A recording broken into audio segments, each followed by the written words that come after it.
Actor Wes Studi heard that director Michael Mann was putting together a little bank robbery picture called Heat. According to Wes Studi himself, he proactively called Michael Mann's office to land a role in this movie. His passion for this project led his Last of the Mohicans director to cast him again in another great role that allowed him to show off some range. In this movie Heat, Wes Studi is able to go beyond the, quote, leather and feathers of period dramas, even though he excels at those too. And he absolutely stole the show in the Best Picture winner Dances with Wolves. His character didn't even have a real name. The credits just called him Toughest Pawnee, but he didn't need a name for us to remember. His screen presence was absolutely spellbinding.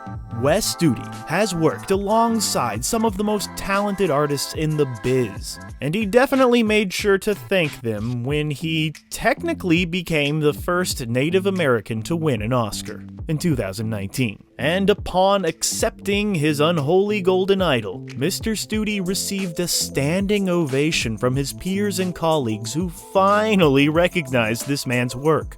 Iconic Native American actor Wes Studi perfected his craft by embracing his personal and ancestral history, using it to create characters and tell stories unlike anything we've ever seen. That's right, using his real-life experiences, he was able to help audiences feel like they're fighting alongside a true warrior. And that's what this dude really is, a fucking badass warrior. He had already led what most would refer to as a full life before even entering acting. So rightfully, he has always seen himself as more than just an actor. And boy howdy, is that true. So gather around and pass that peace pipe as we try to find out how this dude became such a cinematic badass and discover what the f*** happened to Wes Studi.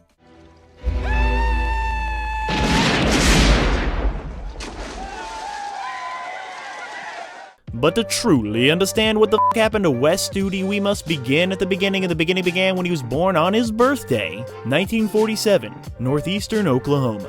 Wes Studi enlisted in the Oklahoma National Guard in 1967 during the Vietnam War. As he had glorified the life of a warrior from a young age, he volunteered to go to Vietnam.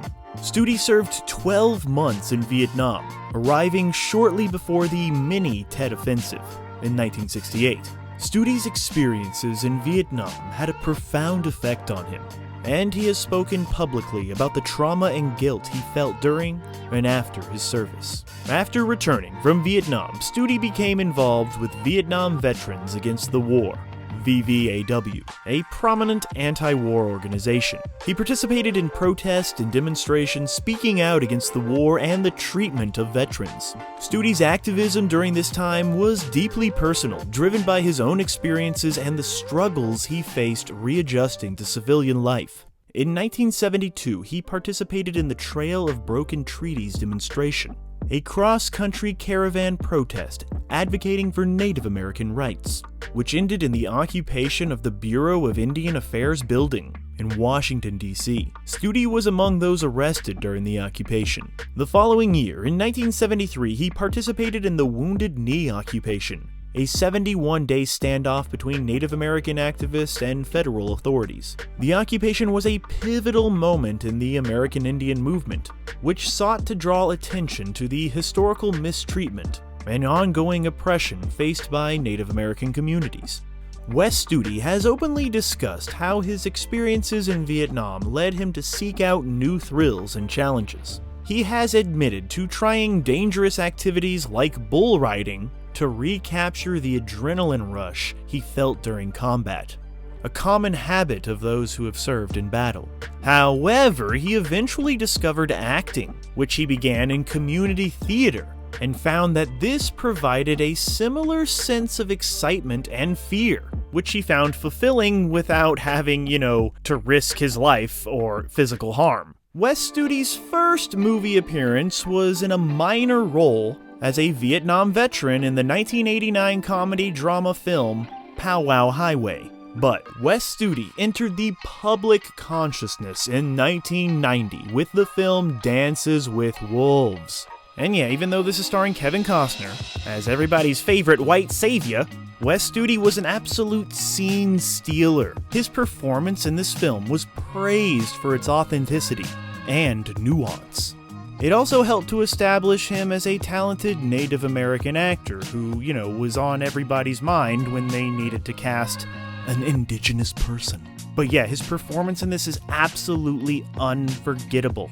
He said that he was proud to be part of the film, as it was one of the first major Hollywood productions to feature Native American actors in leading roles, or, strong supporting roles. After a small role in Oliver Stone's The Doors in 1991, Studi would take on a role he came to be best known for. 1992's The Last of the Mohicans was an amazing vehicle for lead actor Daniel Day-Lewis, of course, but this movie does not work without Wes Studi's authentic and layered portrayal of the antagonist, Magua. Studi masterfully brings to life this complex villain, whose misguided yet justifiable motivations drive a relentless quest for vengeance, fueled by an unyielding loyalty that makes his character all the more compelling and human and badass. Studi underwent extensive survivalist and combat training for this film, which I'd assume he took to pretty well, because, he's an actual soldier who saw actual combat. He should be training them. And yeah, he delivers perhaps the coldest line in cinema history. I say it to all of my enemies. When the gray hair is dead, Magua will eat his heart. Before he dies, Magua will put his children under the knife, so the gray hair will know his seed is wiped out forever. Wes Studi was featured on every episode of the 1993 Western television show Ned Blessing on CBS. He plays the role of One Horse with a more playful energy than his usual approach, and that energy infects the story, for the better. He continued his 1993 by navigating the treacherous landscape of the French and Indian War in a TV movie called The Broken Chain. Following that, he faced the immense pressures of his first major leading role and depicting a real-life historical figure who had descendants serving as actors and consultants on the film. That's right, he played Geronimo in Geronimo, an American legend. Studi brought his trademark physicality when he joined the cast of that video game adaptation Street Fighter.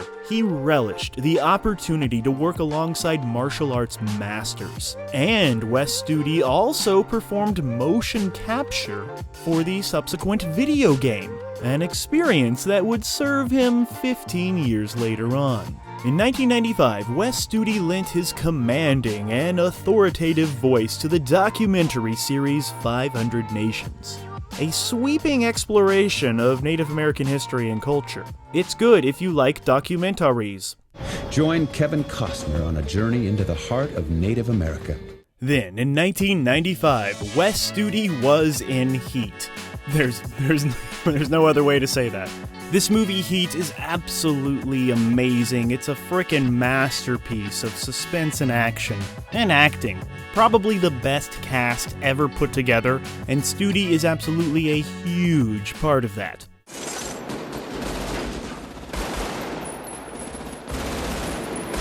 Studi is typically intimidating through his demeanor and dialogue, and you'll see his signature subtle yet commanding performance as he shares excellent chemistry with Al Pacino.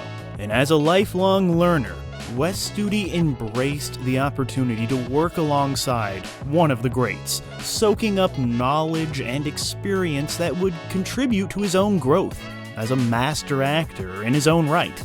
Wes Studi demonstrates his range by portraying a character whose Native American heritage is a natural aspect of their identity rather than the sole defining trait of the character.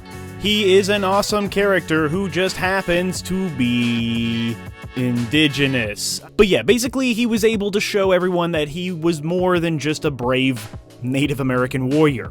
But that doesn't mean that he doesn't enjoy playing those characters. In fact, he would return to his comfort zone as Chief Red Cloud in the TV movie Crazy Horse in 1996. Then, this guy, who is known as one of the nicest guys in Hollywood, played a total a-hole in the really fun and awesome, completely underrated 1998 creature feature Deep Rising.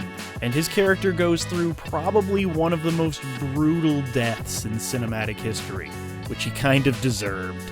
His character, not him in real life. Movies aren't real life. Y'all know that, right? Then came 1999, one of the greatest years for movies ever, and one of those great movies in 1999 was Mystery Men, a superhero comedy that was way ahead of its time. And Studi is absolutely hilarious in this, and this is his first real exposure to comedy, and it was his first real time being around real comic actors. Wes Studi would be there cracking up, laughing his head off, LOLing. And although Studi's character, the Sphinx, is technically a former Mexican luchador named after an Egyptian thing, it still serves to parody the magical Native American stereotype in a really funny way. This hilarious script allows him to play around with some cryptic phrases that creates this sense of mystery about this man who's in the Mystery Men. I get it! Wait, that's it. We are the Super Squad. And in 2001, you can see him playing a commander in a movie called Ice Planet. Studi's major venture in the ensuing years was that of Lieutenant Joe Leaphorn in the mystical crime drama series Skinwalkers. Then, in 2005, Wes Studi would work alongside another master filmmaker who would allow him to create and transform into another, frickin' badass Brave. That's right, Wes Studi was in The New World, directed by Terrence Malick. It is a beautifully shot interpretation of the Pocahontas story. It's the best Disney live-action remake ever, actually. But yeah, this dark, gritty film tells the true story of the Jamestown settlement and the history surrounding it. It's brutal and beautiful. It's one of the best-looking movies ever put together. Like most of Terrence Malick's stuff. Studi brought his typical measured and powerful performance to this role. Then he played a more off-kilter character in the 2006 Western drama, Seraphim Falls. Wes Studi would also appear in the critically acclaimed 2007 film Bury My Heart at Wounded Knee. This historical drama, based on the D. Brown book, was praised for its historical accuracy, which is, a rare thing in Hollywood. In 2009, Studi produced and starred in a film called The Only Good Indian. He delivered a powerful performance as a character grappling with his Native American heritage. And his next film was Call of the Wild 3D. It wasn't praised as much as his other work, but 3D makes a movie better, right? Right? And I know I just made fun of 3D movies, but James Cameron's Avatar is perhaps the best and most successful use of that particular technology. And yeah, guess what? Wes Studi was in Avatar, the one where they don't bend air. He portrays the chief Na'vi guy, and he's actually really good in it. It must be really hard to act with all that motion capture shit all over you, but you could feel his emotions coming off of this blue alien. And once again, Wes Studi was in a movie where he had to speak a language that, he doesn't speak. But this time, the language wasn't even a real language, so he actually helped craft the Na'vi language. But let's be real, y'all, Avatar has basically the same story as that other movie that got Wes Studi his start, Dances with Wolves. So that's kind of funny, if you think those kinds of things are funny.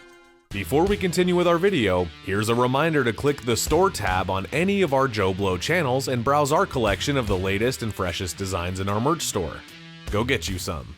Studi played Chief Mini Horses on 3 episodes of the Western TV series Hell on Wheels. Hey, here's another funny thing, he played a guy called One Horse and then he played a guy called Mini Horses. So much range, Wes. But yeah, in this role in Hell on Wheels, this actor is given the challenge of displaying strength in the face of devastating loss. Then there was 2012's Being Flynn, and Robert De Niro and Wes Studi, they give earnest performances. And there was 2014's A Million Ways to Die in the West, which is a pretty good example of how Seth MacFarlane's humor is funnier in animation form, but I'm sure Mr. Wes Studi appreciated another opportunity to showcase his comedic chops. Then he would lend his talented voice to Wind Lifter in the 2014 animated film Planes, Fire and Rescue.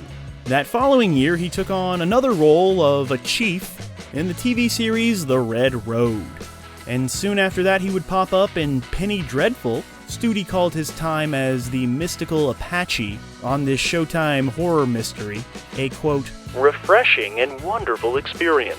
Then came another really great movie that I think is underrated. It's called Hostiles, or Hostiles. It came out in 2017, and Wes Studi delivers a powerful performance as Chief Yellow Hawk. And he has absolutely wonderful chemistry with Christian Bale. Seeing these two titans of cinema up on the screen in this amazing ensemble cast, it's one of the better movies in the last few years. In this film, Hostiles' themes of finding common humanity in the face of adversity, it resonated deep with Studi, who of course drew upon his own experiences serving in the Vietnam War to inform his performance. Then came 2019. Wes Studi was honored with a Governor's Award, an Oscar for Lifetime Achievement in Acting. This could be considered the first Oscar for a Native American actor, depending on where you fall on Ben Johnson Jr.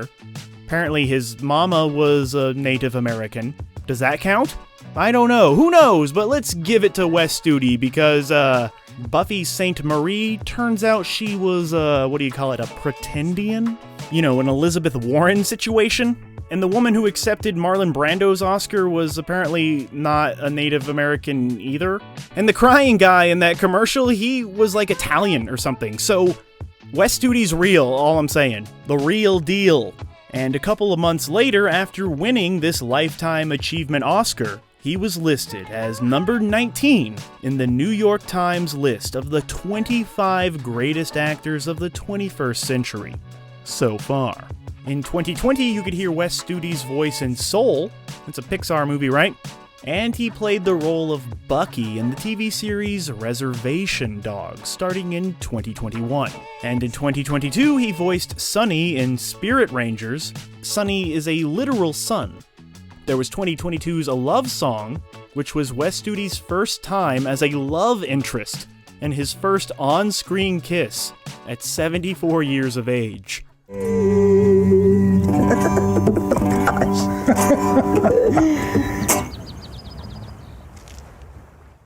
It wouldn't be unreasonable or inaccurate to call Wes Studi the greatest Native American actor of all time, but it might be a bit reductive. As he said himself in an interview, "Your legacy will be made up of what you did and what you said, not who you are." But yeah, he is very passionate about his Cherokee heritage, and he loves sharing and celebrating his Native American culture, whether it be through protest or cinema, or, whatever it is he does. But his life and work transcend labels. His greatness is universal. As a seasoned actor, activist, artist, veteran, and more, Studi embodies more than just his characters. He represents a legacy of resilience and what it means to be a true warrior, whether it's on an actual battlefield, a stage, a silver screen, or just life itself. The dude is also a gifted musician, playing guitar and bass in bands.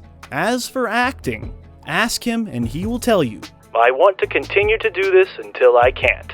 And that isn't just lip service. He has 9 projects in flight, including films by first-time and upcoming directors. And Wes Studi is such a legendary actor that when you see his name on a cast sheet, you know that film is legitimate. As we've seen, Wes Studi's story is a bridge between cultures, a testament to the transformative power of art and the resilience of the human spirit that flows through and between us. And he's a total badass. So nobody should give a fuck about what the fuck happened to Wes Studi, because he's doing just fine.